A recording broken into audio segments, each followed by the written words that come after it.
What is up, everyone? Welcome back to another episode of the Noelle Janae podcast. Hi, I'm Noelle Janae, obviously, and on this podcast, we talk about pretty much everything. I give stories, I talk about life, navigating my 20s. I'm currently 24. I just graduated with my bachelor's degree, and I'm about to enter my master's program, so we will be talking about that this year a little bit as I start navigating that. But today, I want to talk about burnout.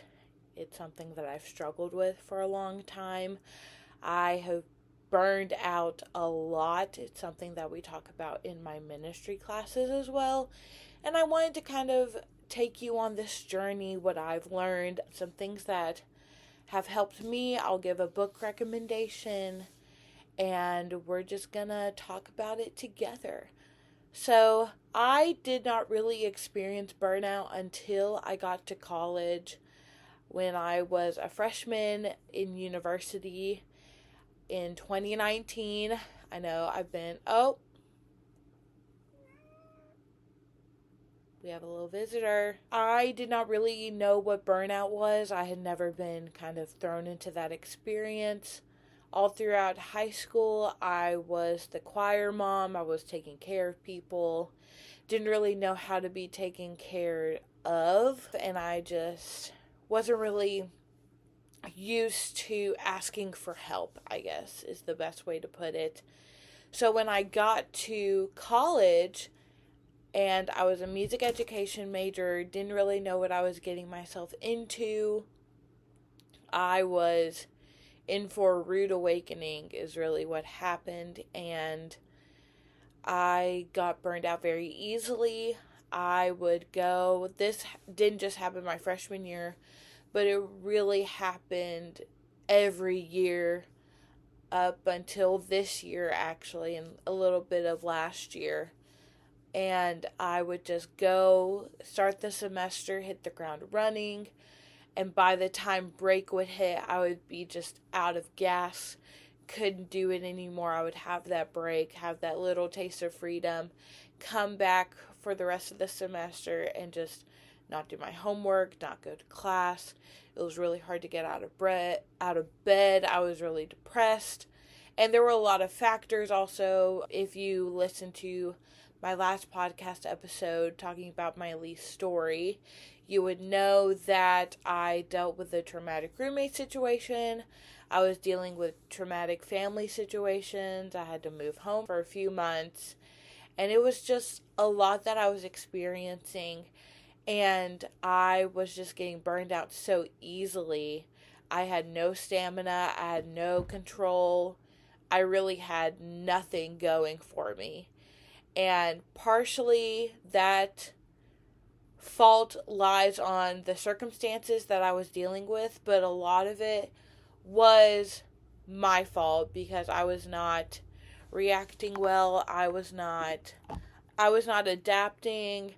I was, woe is me, everything is, terrible, blah, blah, blah. And I just was not doing right by my situation, if that makes sense. Which a lot of that really does stem from a lot of childhood trauma that I experienced, but a majority of it,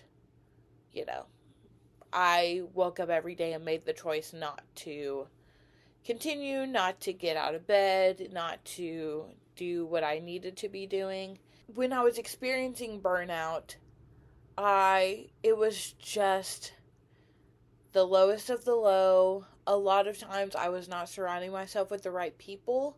So whenever I was feeling burned out, or I was hanging out with these people who only brought negativity, that kind of exacerbated the symptoms of the burnout. It's really important that you are around people who lift you up. I was not really plugged into my local church. I was attending, I was a member, but I wasn't really involved until around year 3 or 4 of being in college, and I just wasn't leaving my house. During my traumatic roommate situation, I talk about this in my last episode, but I was known, after I had moved out, I was known as the hall hermit, and I would not leave my room unless I was cooking or I was showering, using the bathroom, whatnot. But I refused to leave my room, and that was not good for me mentally, not good for me physically, not good for me academically. And I really suffered in silence for a lot of that. And it was just not a good situation.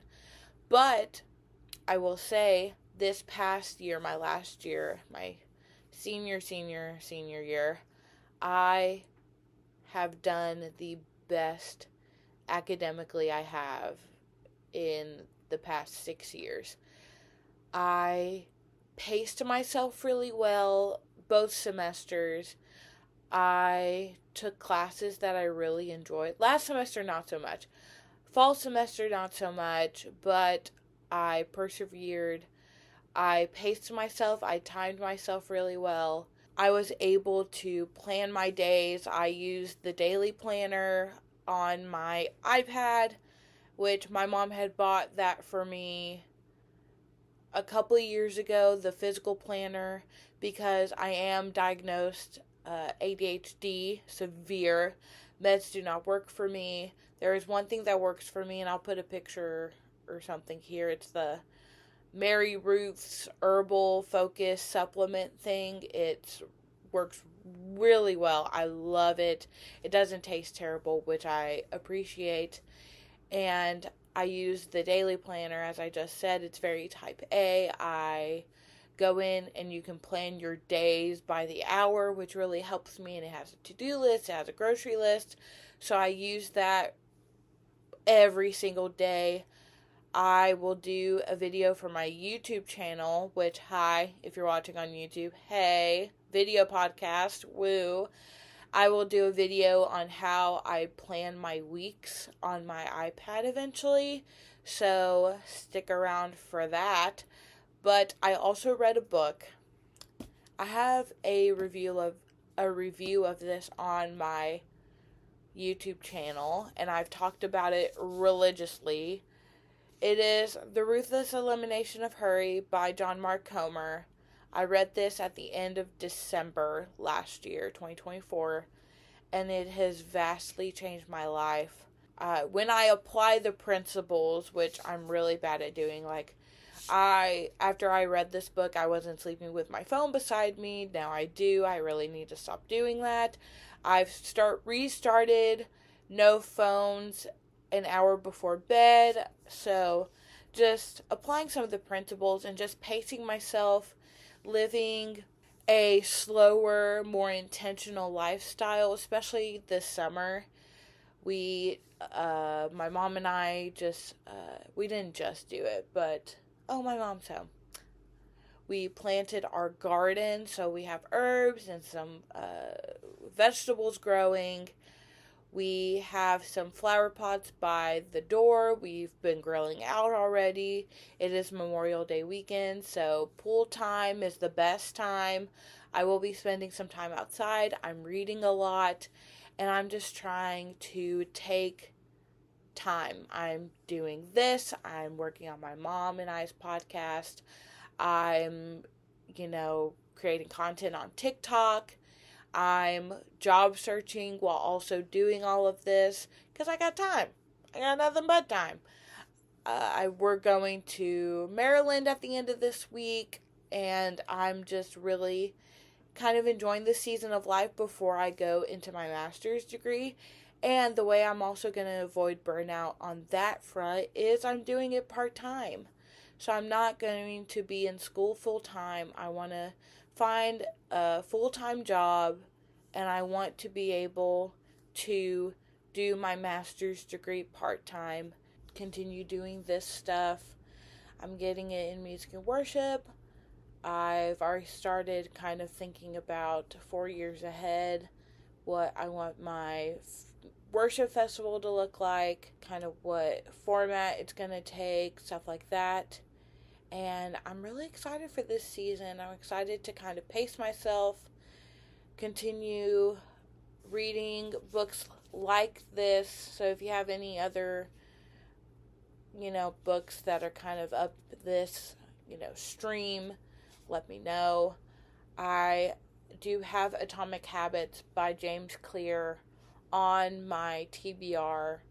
I have not read it yet. I have not finished The 12 Rules for Life by Jordan Peterson. Hopefully I will finish that this year. Praying that I finish that this year. But that's really my little journey with burnout. I've experienced a lot of it, but I've been able to combat it and try to be more consistent in my life, consistent in my pacing, consistent in my relationships. I'm plugged into my church a little more now, and I help out with the youth worship team, and I photograph on Sundays, and I'm also, plugged in at Lee. I'm really dedicating more time to my relationships. I'm dedicating more time to taking care of myself so I can take better care of others. That was thunder. It's like thunder, lightning. The way of me is frightening. Trying to escape copyright. Anyway, I believe that is all I have for you today. Let me know your experiences with burnout, and I will catch you guys. Sorry, Domino is being weird on my bed. And I will catch you guys in the next episode. Don't forget to leave this a 5-star review wherever you're watching this. Subscribe, follow, and I will see you guys next week. Bye.